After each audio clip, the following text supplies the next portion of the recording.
Welcome to Negotiating Happiness, the show that helps you find happiness, success, and balance in your work and life. I'm Adriana, your host for this journey into entrepreneurship and personal growth. We're broadcasting live on 107.7 and 105.3 FM in New Orleans as part of the United Public Radio Network. We explore the latest strategies, insights, and stories from successful entrepreneurs and experts. From managing stress to building a thriving business, we've got you covered. Good afternoon, everybody. It is February 3rd. I cannot believe it. And you are listening to Negotiating Happiness. And I am your host, Adriana Fierstro. And we are broadcasting live on the United Public Radio Network and UFO Paranormal Radio Network on 105.3 and 107.7 FM in the beautiful city of New Orleans. If you wanted to sit back and watch some of our shows on the network on Roku TV, just type in UFO Paranormal. Thanks so much, everybody, for tuning in. Grab your coffee, grab your lunch, and let's get to chatting. Today, I've got with me Jesse Cruz. Hello, Jesse. Hey, good to see you once again.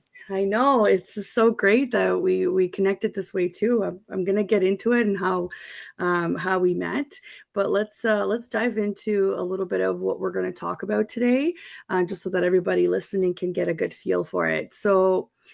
Jesse is an international speaker of Merge Worldwide, and he will be sharing his experience in order to help business owners increase impact and income from speaking on stages.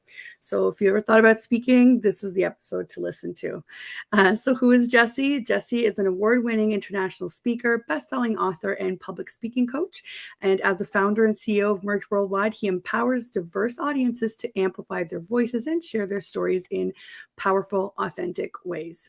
He empowers speakers to create their own stage and get paid to travel the world with their family. I mean, that sounds amazing. So I want to hear all about it. Absolutely. All right. So Jesse, tell us a little bit about where you are actually geographically first. Yeah. So I'm in Rochester, New York. Very nice. Okay. And I'm all the way up here in Canada. So if you guys have listened in before, then you know that I am so far away from the beautiful city of New Orleans, but you know, I'm always there with the people. So Jesse, tell us a little bit about how you got to be an international speaker and how Merge Worldwide sort of came about. Mm-hmm. Yeah. Well, the speaking, before I even got into that, I started with writing. I went through a difficult loss in my life. And what got me through that difficult season was writing about it. Every time I would write, I would start to cry. I would start to heal. And I thought to myself, if this can help me heal, I know it can help other people heal. And so my first book came out. My goal was really to say, hey, I just want to get this book in the hands of maybe like 10 to 20 people, family and friends. And then all of a sudden, thousands and thousands of copies later, I was like, I'm onto something here. There's something special here. And then people reaching out to me to come speak about the book. I didn't even want to speak about the book because I just wanted to kind of sit in the corner and write a book and everybody leave me alone. No one talk to me. Right. That's really what I wanted to do. But I realized if I wanted to make more of an impact, then I need to invest into the right coaches and conferences and communities to learn as much as I can about public speaking so I can help more people. Right. And so that's what led into, the speaking that I do now. And like my wife and I, we run this business together. And so now we're being able to help, authors, speakers, coaches, and entrepreneurs to get more opportunities and more income from their speaking on stages through our live events, our one-to-one coaching, and community. That's amazing. So you always know that the why is a really good why when you're just sitting there thinking, if only you could reach, one or two or three or five people, and then all of a sudden, that you have so many people that relate to your story that you're thinking, wow, I really started something here. Right? Yeah, definitely. Is that when your entrepreneurial spirit sort of ignited and said, this could go so much further? Yeah, I think it's ignited once it was interesting. When I made the first post about my book, I had no clue what people were going to say because they've never known me as someone who is a writer or anything like that. Right. And so when I posted that first picture of my book cover, people were, first of all, confused. Like, who in the world is this dude thinking that he can write a book? Okay, so there's all these people like, what's going on? And then you got people like, oh my gosh, you wrote a book. How do I buy it? How do I get it? And then so Yeah. you get, a couple different crowds. And then so once I saw this really long thread of, I thought I was going to get maybe a couple likes and a couple people to comment. I mean, it was the most engaging post I think I ever had at the time in my life. Right. And I was like, wow, people actually want to support. And so that's kind of, I was like, okay, there might be something special here. And then, hosting our first event, getting people in a room, that was like another leap of faith that we took to seeing how we could help, more people at one time. Yeah. And it feels like after the pandemic and everything, everybody wants to throw events. Like I know a lot of people that just want to make it happen. Is there is there a piece of advice that you would give some of these entrepreneurs about how to go about it? Because it just seems like everybody wants to do it, and not everybody's really successful at it from the get go. Well, first thing is, and this is not just true in this particular area, but I think in most cases, start before you're ready. Right. I think people want to spend their entire lives waiting to get ready. Perfect time, perfect financial situation, perfect government, perfect economy, perfect relationship. Like they'll just spend all this time delaying their success. And then they Right. get frustrated as to why they're not more successful. It's because you keep pushing back the starting line. They, Right. they see a finish line, they want to get to it, but they don't even get to the start line. Right. So I would say if you want to, you know, get to that outcome sooner, you have to start sooner. And then if you want to Right. get there even more efficiently and quicker, then you want to hire the right coaches who've already got that success. That someone has already achieved what you're looking to achieve. And Hire quicker. them, Right. and you want to hire the right do whatever they tell you to do, and it'll go much better for you. Right, right. It's it's interesting to hear that once you've passed a certain level of growth in your small business, you're okay with saying things like that, like start before you're ready. But when you're right there at the beginning, everything is just risky and scary. It doesn't matter, which route you're going. It also depends on your personality as an entrepreneur, but it just seems to me like it takes a little bit of kind of nudging people, right? I know a lot of people who want to start their own business or they want to speak or they want to have events on. And it's kind of like, trust me, like this is the push you need. Just do it. Yeah, and that's why having the right people in your life is so important. Who can Right. give you that nudge, who can give you that accountability and that support and encouragement. Right. Yeah, for sure. So tell us a bit about what you did before speaking, I guess. Like I get a lot of guests that, come from completely different opposites of what they actually end up doing and loving, right? So tell us a bit about that. Yeah, I'll share three different occupations that I held. Yeah. One, I was a youth advocate. So I did that for 13 years, advocating for youth. That very rewarding work. Loved it. Before that, I was in the military. So I was in U.S. Army. And then before that, I worked at Disney World. So quite a variety and difference of positions and work That's awesome. experience. So all taught me valuable lessons. Oh, I'm sure. The transferable skills from those occupations must be wild. I love that.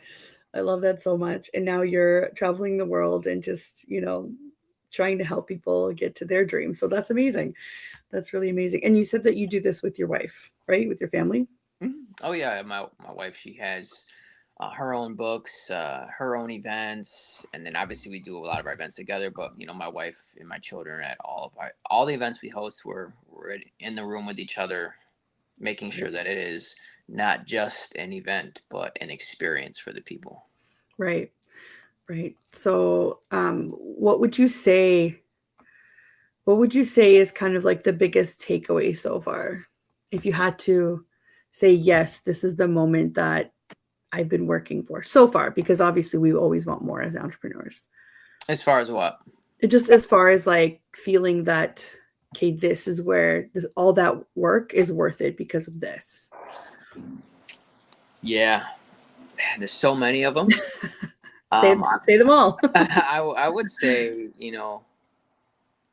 one of the key moments would be at our first ever event. I had no background, I had no experience. I didn't even have a logo, I didn't even know how to make a flyer. So I literally asked my daughter, Haley, can you make me a logo? And she did. And it's still a logo we use to this day, all these years later. Amazing. And I asked my daughter, Mariah, to make me a flyer because I didn't know how to do that. So I took Haley's logo, put it on Mariah's flyer, and then I wanted to host an event. My wife thought I was crazy, and I actually was because it was the middle of the pandemic. We were still locked down. And I told her, I said, look, I want to host an event. She goes, I don't know what you're talking about. What is an event? Because we've never even been to one. And we've definitely never hosted one. And I said, I just feel like if we host some sort of like personal development or professional development type of events, we could help more people. And she said, Jesse, that sounds great. However, we have no experience. And secondly, I don't know if you've seen the news for the past year and a half. Nothing is open, especially in Right. New York State. And Right. I was like, I know. I said, but there is one place. And she's like, where's that? I said, the restaurants are open because people still have to eat. And we will host it in the middle of a restaurant. She looks at me, just so like, could not believe me. She's like, you want to host an event in the middle of a restaurant, in the middle of a pandemic? I'm like, yeah, what could go wrong? Right. She's Right. like, whatever, you're crazy, but you got my support. And then when I made that post, I was terrified. Like I Right. was literally on the verge of a nervous breakdown because Wow. I had this limited belief of like, what are they going to think about me? Like, and I just was so nervous and making that post. And then people started commenting. And then we hosted that first event in the middle of a restaurant, in the middle of a pandemic, me and my wife and 6 other people around a dinner table. And that's pretty much one of the turning points of my life because I realized at that moment I can help more people than I thought I could because I Right. never had, and we were charging a whopping $10 a person. Ooh. So I mean, my mindset was so broke at the time that I was actually terrified to charge the $10. I almost changed it at the last second. Mhm. I almost told them, oh, never mind, it's free because I just didn't believe in my value. I didn't believe Right. that someone would ever pay that kind of money to Right. me, but they did. And I realized I was like, man, I've always undervalued myself and my worth and my belief that how I can help more people. Right. And so we made $60 in like a 2 hour event, and that's $30 an hour. I've never made anything close to $30 an hour in my entire life. I think I was making like $14 an hour at the Right. time. Right. And I look at my wife. I said, "We made $60. That means we're going to be rich." And when we both just started laughing, I was like, "No, seriously, that's a lot of money." And 'cause it really was at the time to us. And so I was like, "Man," I was like, "If we can do this more regularly, I just feel like we can just make more impact and help more people at a greater level." And so Yeah. that was a huge turning point in our lives. Can I tell you how genius that was? I actually maybe this is when we tell everybody. So I went to the Speakpreneur event in Toronto, and this is how I met Jesse. I listened to his story and I loved how relatable he was. And I said, hey, this is somebody that I could definitely have more conversations with, and he knows what he's talking about. So I learned a lot. Thank you. And I just started thinking because I heard that story there about, the restaurant thing. And I remember talking to my friend, and I remember going to more networking events. And I said, that's so genius that, you did it in a restaurant. We never even thought about it because we were so devastated that we couldn't do anything else. We were just like, restaurants are the only things open and whatnot. But that was a genius, genius idea. I've actually told people about it and about you, thinking look at how resilient we tend to be when we want to push through and make something happen, right? Because I'm sure, like you said, you're scared. This was the first time happening, and the whole mindset shift thing that doesn't happen until you experience a lot of growth as an entrepreneur, right? So everything is scary at the beginning. I love that. I love the fact that you just said, well, I'm going to work with what I've got and push right through. And typically a lot of the guests that I bring on the show, their story starts with something really crappy in their lives. They're out of pain, this amazing idea just is born, and they put so much work and passion into it. So it just shows how we're just meant to do this, right? We're just meant Mm-hmm. to do it. Yeah. Totally. I love that. I love that so much. So what is it now that you've got going on? Like what's new? What's exciting? Tell us about any projects that you want to go. I'll actually post your website where you can find all your books in a minute. But tell us what do we have to look forward to? Mm-hmm. Yeah, I mean, we have 3 different experiences coming up. Um, We have my wife. She's doing a book launch Okay. on a cruise ship to Mexico Ooh, in March. very nice. That one's sold out. So that's cool. That's really exciting. Then she has her Warrior Women Conference. It's a women's conference in August 9th. That's a really powerful event. And then we have our main event in October 10th and 11th, Mhm. upstate New York. That's going to be our Mike Story speaker competition. And so looking forward to all three of those events. Yeah. Is the Warrior Women Conference in upstate New York as well? It is. Oh, it is. Okay. Wonderful. So maybe this is a good time to to show everybody your website here. Let's see.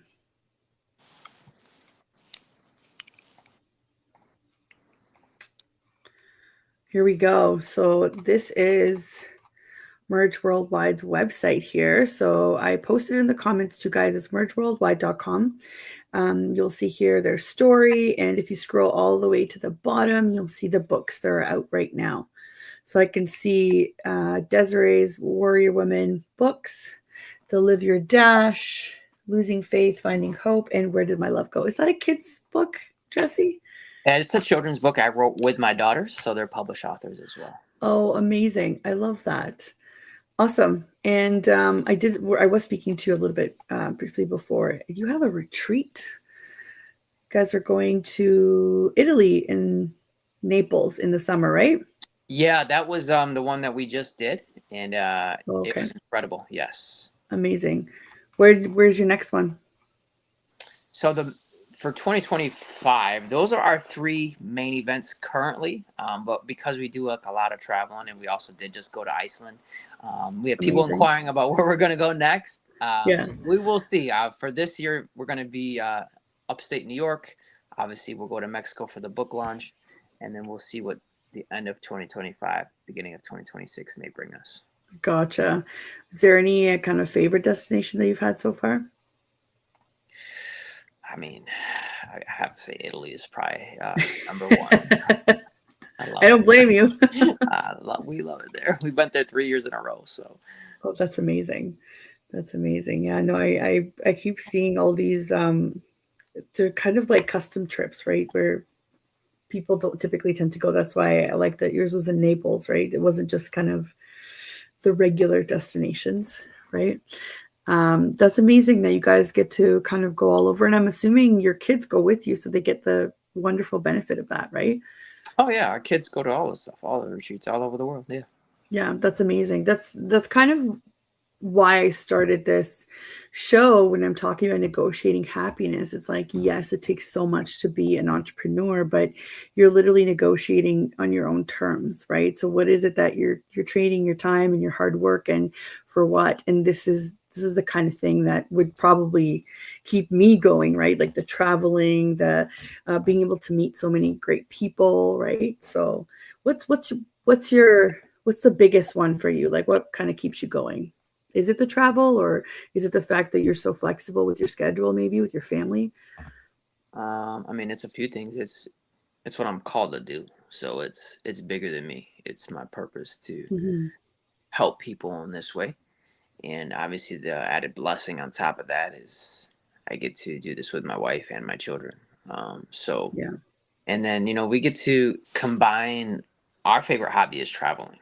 So, being able to take your all time favorite hobby and then connecting it with your business and then connecting your family to all of that really makes for a fulfilling life. And Right. so, this is the life I get to live, and I'm thankful for it. Yeah. And I mean, the amount of things that the kids are exposed to, right, is priceless. I mean, I took my son back to Europe for 3 weeks last year, and just the amount of growth that I saw in him was wild. I didn't expect any of that, right? Imagine all the different experiences that they get to learn from that they could never get from a book or, going to school regularly, Mhm. right? Yeah. It's really amazing that way. Okay, so tell us a little bit about if you're, uh, I guess, an entrepreneur just starting out, and you want to be speaking. What are some of the do's and don'ts? I mean, I love talking about the do's, but the don'ts sometimes are more important, right? Because you only get those from mentors or from, people who have had experience. I'm assuming you do a lot of that too, where you mentor and you are a coach for speakers, right? Yeah, I do a lot of Yeah. coaching. A Yeah. few things I would say to don't do is in the beginning, don't think that your family and friends are going to support you. That's probably That's a the good number one one. mistake. You think that your mom and dad, your brother, your sister, your aunt, your uncle, your niece, your nephew, that they're just going to come to you with open arms because they love you so much and do whatever they can to buy your Right. products and services. The fact is, the majority of them will actually ignore it or talk bad about it. You'll have some of them that Wow. will remain neutral. You may have a couple here and there that will support, but Yeah. stop depending on them to support your dream. They're just not going to do it. Right. Right. And that's a hard one, right? Because those are the people that you probably count on the most in day-to-day life. Well, yeah, I mean, you really want to find out the character of a person, become an entrepreneur, and you will see the Yes. character of the people that love you dearly. Right, right. And we're not talking. I hate seeing this like on social media or whatever, but it's true. It doesn't take a lot to be supportive, right? Like you don't necessarily have to throw money at somebody, but you can be supportive in other ways, right? You can be there to listen. You can be there to share their content. You can be there to be understanding and have a more flexibility with them because, as much as it's great that we have a choice over our own schedule or whatever, nobody gets to see you at 3 a.m. on a Saturday still, putting in the time.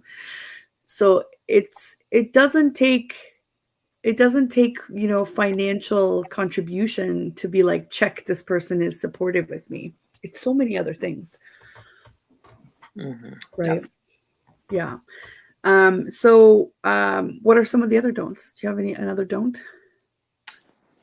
Yeah, I mean, I'll expand upon that point too. Is like, don't try to turn people who aren't your client into your client. Like, I Mm, feel like so many times we're trying to please everybody, and oh, my coaching, my speaking is for everybody. No, it's not. It's mhm, not. And so I don't think people in the beginning they want to go so they want to serve everybody, but if you're serving everybody, you're serving nobody because not right, everybody has different needs, and so I've noticed the struggle is in the beginning. There's this hesitancy to put yourself as the authority in one particular space. So we hide right. behind multiple titles. I have seven different positions. Like when I started out, I was like seven different types of coaches. Like I was a grief coach. I was a speaking coach. I was a writing coach. I was a personal development coach. Like I was all the other. And the reason why I did that was to hide behind the fact that I can do all these things and not focus on the one thing. But people don't hire a generalist; they hire a specialist. Right. And I didn't want to put myself out there as a specialist and be known for one thing. So I stayed safe because I didn't want to believe that I was worthy or deserving of being number one for one particular area. And Right. so I would say just pick the one, and then later on you can branch out and do more. Right. And that's such a valuable lesson. We've talked about it on the show multiple times, right? We all go through it because we kind of have that hustle mentality at the beginning where we just like, it's fine, I can do it all. I just want the clients. I can push and do this and that. And it what it does is it takes your focus away from what your main passion is or what you're really good at that you should be honing in on. And I've gone through it myself. I still feel like I do some of that sometimes. We're like, yeah, we can do that, or yeah, I can kind of give you more of a custom solution than what I'm, usually used to. So it's a tricky way because I feel like a lot of us are people pleasers too. So when somebody approaches you with a problem, you're like, yeah, no problem. I will help you with that, even though it's not something that you particularly want to do, right? Hmm. It's an issue that way. What about some of the do's? What are some of the things that you wish you did faster for yourself to get to where you are? Well, it's going to come down to hiring the right coaching because uh, trying to do it all is overwhelming. It's Yes. frustrating. We think we're saving money, but it's actually more expensive in the long run by trying to figure it out. Because what happened is, uh, it took me multiple years to figure out what I could have figured out in maybe a few weeks by hiring the right person. Right. because I wanted to save a few $100s or a few $1,000s on the front end. I did that. I saved the money, and it cost me time. Oh And yeah, time is more valuable than money, because you can always get more money. You cannot get more time. exactly. Time is gone. It's gone. You can't get it back. When money's gone, you can get more money back. And so I would say, do hire a coach as quickly as possible. That's right. You hit the nail on the head. You can always get more money, but you can never get your time back. So, I mean, that kind of says it all for me too, right? You should always surround yourself with the people that um, you can learn and help. So you can be at both ends of it, right? But it's funny. I went recently to another networking event, and they talked about proximity, which a lot of really good entrepreneurs talk about that, right? Proximity to the people that you want to deal with or the people that you want to learn from. And this is such a really great example because this is accessible. You might not have the right contact yet to be with those, high level people, but what you have access to? You have access to coaches. You have access to people who are truly passionate about mentoring and about helping people that are in your shoes. So this is great, right? Um, to have a coach. Now, I've heard some, obviously, you hear horror stories left, right, and center about coaching too. And what are some of the things that people can look for in a really good coach? This one is going to probably, I don't know if it's be like controversial. Maybe it is for some Yeah, people. And I think almost no one actually thinks about this. Um, right. is actually look at their personal life, Hmm. because Interesting. they focus just on their professional life, and that's very important to see what they're accomplishing and they're achieving. Sure, sure. But if you're hiring a coach who is in constant turmoil with their interpersonal relationships, it is only a matter of time until it carries into the professional. And Right. so it's a very underrated thing that I've learned, that I've got burned on a few times. There were some great coaches, like they were phenomenal. They were very intelligent. They could get results. There was a lot of personal turmoil constantly surrounding them, like all the time. And then eventually it bled into the professional relationship. And I saw the red flags, and I chose to ignore them because, as people, we always want to, let's find the best in them and let's overlook that offense or look that thing. And I think a lot of times you can just overlook constant red flags. It is just a matter of time until you get burned. Right. Right. And it's hard sometimes, right? Because we're only presented with whatever's on social media, and social media can be very deceiving or it can be very curated. So sometimes getting that information is hard. You won't actually see it until you're already entangled with them, so to speak. So but that's really good. It's really good saying maybe I ignored some red flags. Maybe this is the time to kind of listen to my gut and be like, maybe this is time to change, and that's okay. You go through different stages of growth.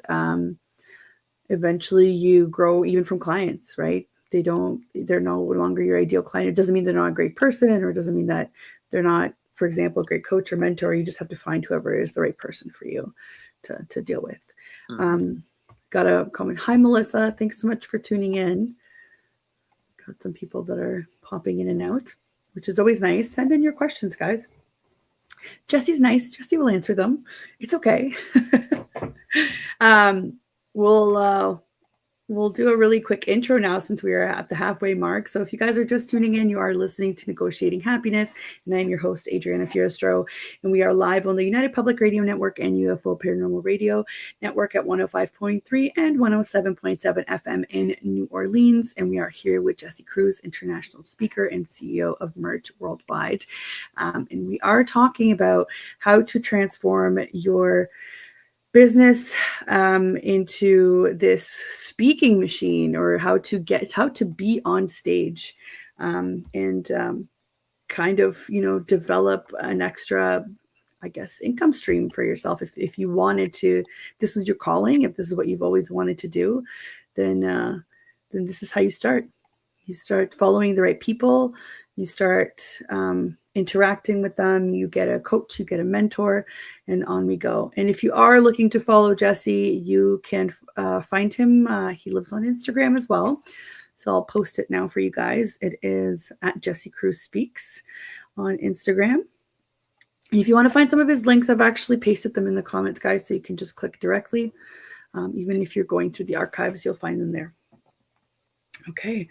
So, Jesse, tell us what's sort of a struggle, like when you talk to other entrepreneurs, what is sort of a struggle that you find common where they're saying, hey, I've got a successful business and I want to share my craft and I want to be a speaker, but I just can't seem to do it. What do people struggle with the most on that? Consistency. Okay.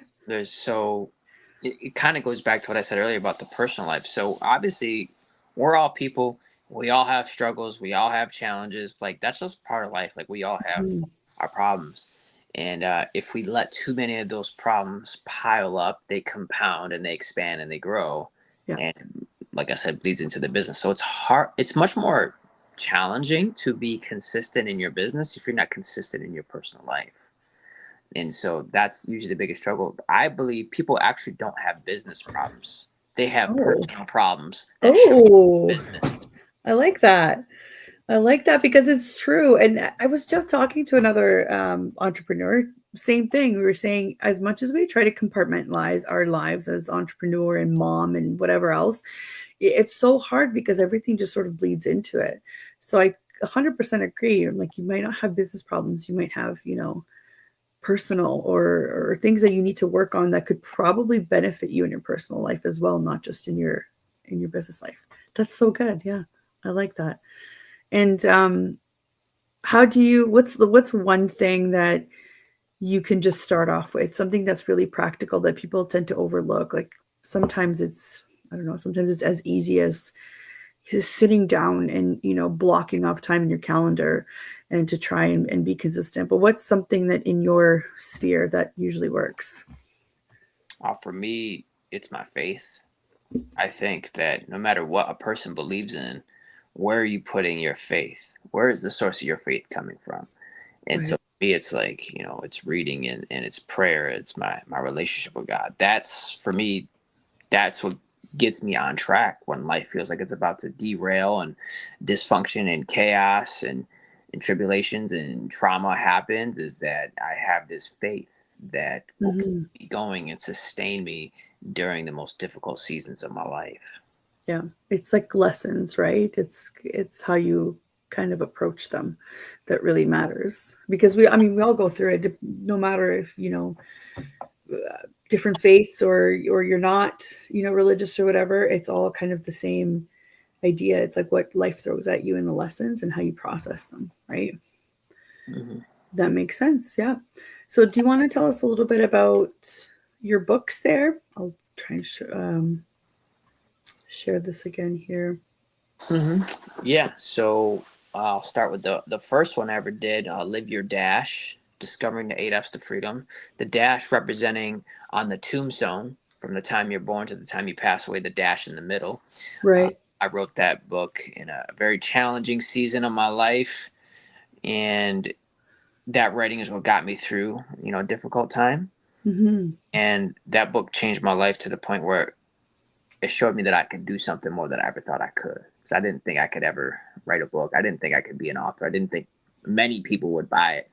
And it really shaped my life. And there was 8 key areas while I was going through a traumatic experience, that there was 8 areas in my life I realized if I was intentional on, I can heal from this and I can grow from this and I can help others from this.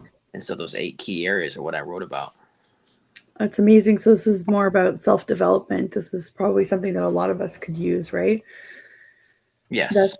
That's awesome. And let me see here. Let's go back. Oh, you can get it on Amazon, guys. My favorite. Yeah. Oh, here. This is your first. Here's the American link. I'll post it in the. Typically, I have to post the American and the Canadian links for Amazon. But here we go. Is this the American one? No. Yeah, it is. Okay. Just posted it in the comments, guys, if you want to check it out. Okay. Which one's next on the list? Losing Faith, Finding Hope. Yeah, that story is about my daughter who was born prematurely and our experience with her in the hospital every day. So I give a day by day account of the pregnancy, of our entire time in the hospital. Oh wow. So it's a personal like work piece of work, right? Yeah, very Yeah. personal. It's the most vulnerable personal content I've ever created. Which is so ironic because a lot of people we're so used to being in the corporate world that we when we finally become entrepreneurs, it's hard for us to think that we could combine, what our day-to-day job is to maybe doing some more of that personal work and moving away from that, like there's a veil of professionalism around me, right? But I think this is what makes people get to know you better because people buy from you. They don't buy from the robot that is behind doing all that work, right? Hmm. Okay. So we've got, what's the next one here? Where did my love go? I mean, all these books are special for different reasons, you know. Yeah. Um, yeah, that's something most. Yeah, I think they had some problem with the link recently. I'll have to get adjusted. That's okay. We can find it. Don't worry. I got you. Yeah, there's been some issue with that. I saw recently, and I was like, you know what? I wonder what that's about. But I am working on it. I'm working with the Yeah, program yeah. to reload that one. But where did my love go is special with the fact that it was a book that I wrote with my daughters, and so I wanted to give them a voice for them to be seen, to be heard, and Hmm. that is about grief through a child's eyes, Right. what grief is meant to them.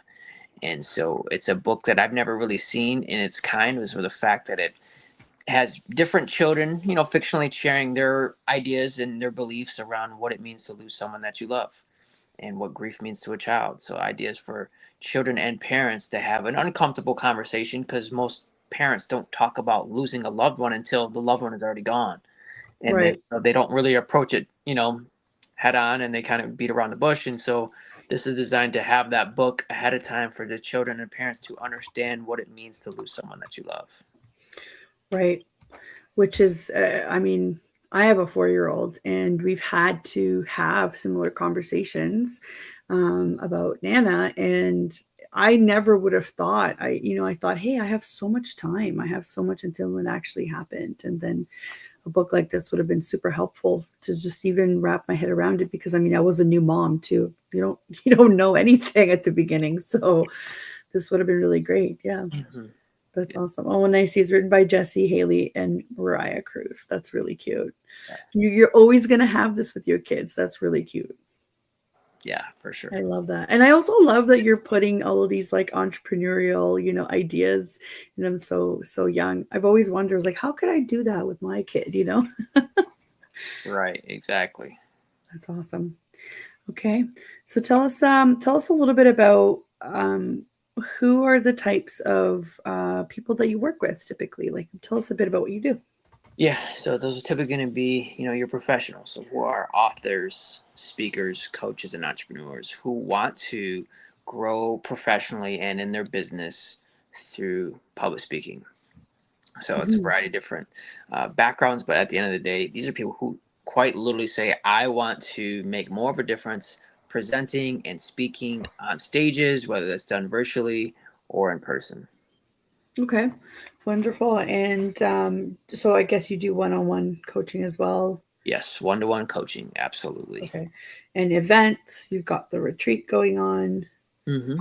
Yeah. Okay. So I know you were mentioning before your Mike Story speaker competition. Do you want to tell us a little bit about that?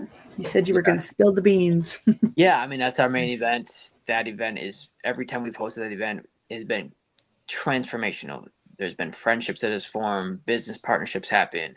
The growth and transformation in that room is unlike any other event I've ever seen. It's a 2 day event where people sharing their story and really getting feedback on their speaking. Like they're getting coaching, they're getting training, they're getting repetitions on stage. A lot of times speakers don't get multiple times on stage. They're getting written feedback, verbal feedback from other industry leaders.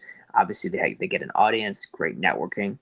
And then, they get all their professional media done, like headshot photos, action shot photos, all their video footage, all their marketing materials that they'll need. We do testimonials for them. So it's really setting them up for success for whatever industry that they're in, And first Mhm. and foremost, they're learning the speaking skills to grow their business, make more opportunities, and sell more of their products and services. Right. That's amazing. And, what do people have to do to be a part of it? Yeah, I mean, so for the speakers, it usually comes down to having a conversation with me, and then we have an opportunity to share what the investment looks like, and they apply to speak, and then we have obviously different opportunities for the attendees in the room as well, for people who just want to be in the room as attendees, and then we'll have opportunity for VIP attendees, and so it's three different ranges of how they can be a part of the event. Gotcha. Yeah, that's really great. Do you have any fun little stories about the previous ones or any takeaways? I Oh, see you've got a couple of pictures on your website. I mean, there's so many great experiences, but I will say one of my favorite things about those events is every event that we've had for the speaker competition, I Mhm. get to see people's lives literally change in front of my eyes. Like I literally get to see it. And I don't get to say that about every event, but this particular event, people aren't the same when they leave. And to me, it's one of the most rewarding things I've ever seen. And then to see how they blossom and how they grow from the event going forward, and the connections and relationships they get to establish, how the confidence builds, the success they Mhm. get to experience. That's what it's about for me. That's awesome. So I guess that's part of your why, right? Definitely. Yeah. What what makes it worth it for you kind of on the personal side? Like where I typically ask this, like what makes, Jesse the individual happy, not like the dad, not the entrepreneur. And I get really I say random from my perspective, but they're not random. They're very normal things. Like I have somebody who she's a mom of a couple of kids, but she likes to go golfing by herself, right? So that's her kind of like, this is what gets me, you know, keeps me focused. Or for a lot of people, it's travel. What's your thing? What makes you kind of blossom? Makes all of this worth it? There's so many. Tell me them all. Every was a few. One, every action I take is a test of my faith to see how bad I actually want it. Mhm. Because there's been days where I feel like I'm quitting. I'm not doing this no more. I'm not cut out for this. Right. That deal didn't work out. That relationship got destroyed.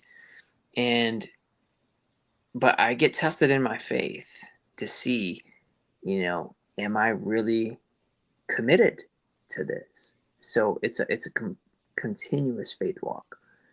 It allows me to be a better husband because I get to do this with my wife. It allows me to be a better dad, but also allows me to be a better me for them, Mhm. because if I want to tell my wife and children to go after their dreams, but I'm not doing it myself, I just become a hypocrite.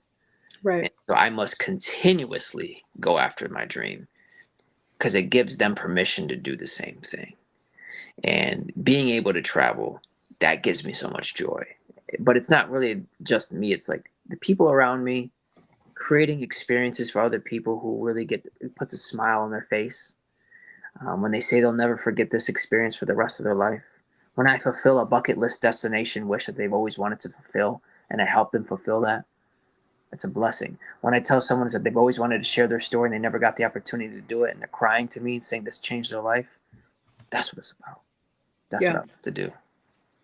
Yeah. It's so hard. It's like you said, it's so hard to kind of separate, personal, individual you from all the hats that you get to wear, even through your business, through your family. And it's even harder for you because your family is the business, right? Hmm. So it's great. That's great that you found balance into doing all this because that's hard, right? A lot of people, I feel like they give up halfway through their journey because they can't handle the long hours or the fact that there isn't, like, you don't just achieve balance and it stays. It's a consistent thing to work at, right? So Right. that's really great for that you're able to do that with your family. Yeah. Well, for me it's travel. I think the fact that I'm able to take my son to places that I had never been to at that age, I mean, it's amazing. And don't get me wrong, my parents do a lot of things for us too.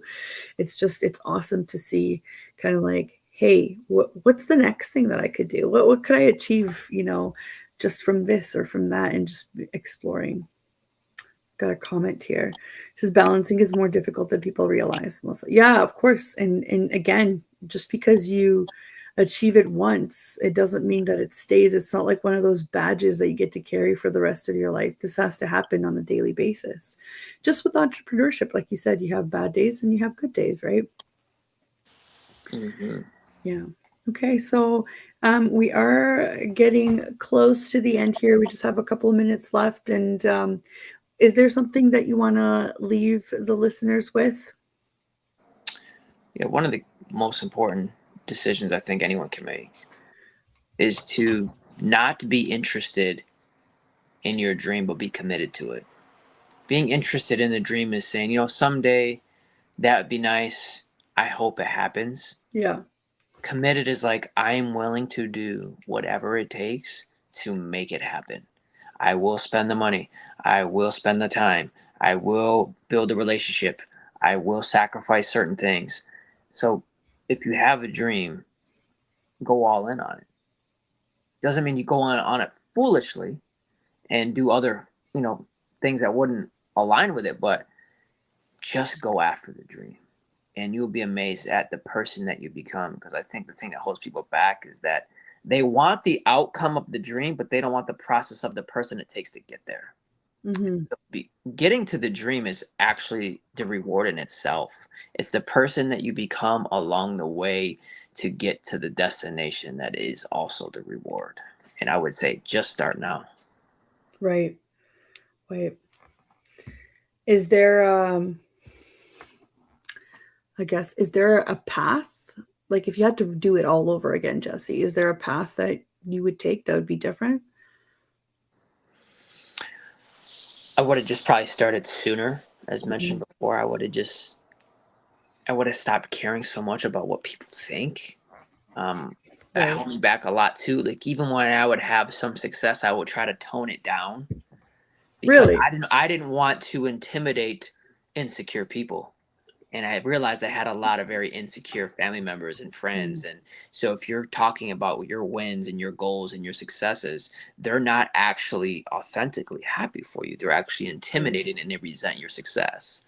And Right. so I would say I probably would have just gotten out of those relationships much sooner and held on to relationships where when we talk about success, no one feels like it's bragging. We're just having a conversation. Right. Right. That's really rough though, because that's supposed to be like your safe space, right? That's probably where you would expect most of the authenticity to come from, to be honest, right? Because you connect with your family and your friends on a deeper level than you would connect with anybody that you meet, right?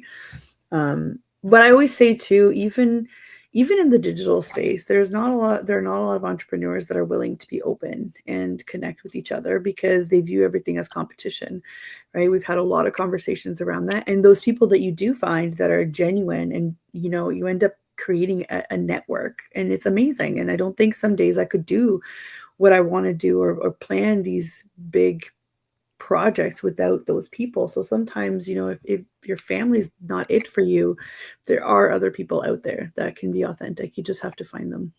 Mhm, Right. definitely. Yeah.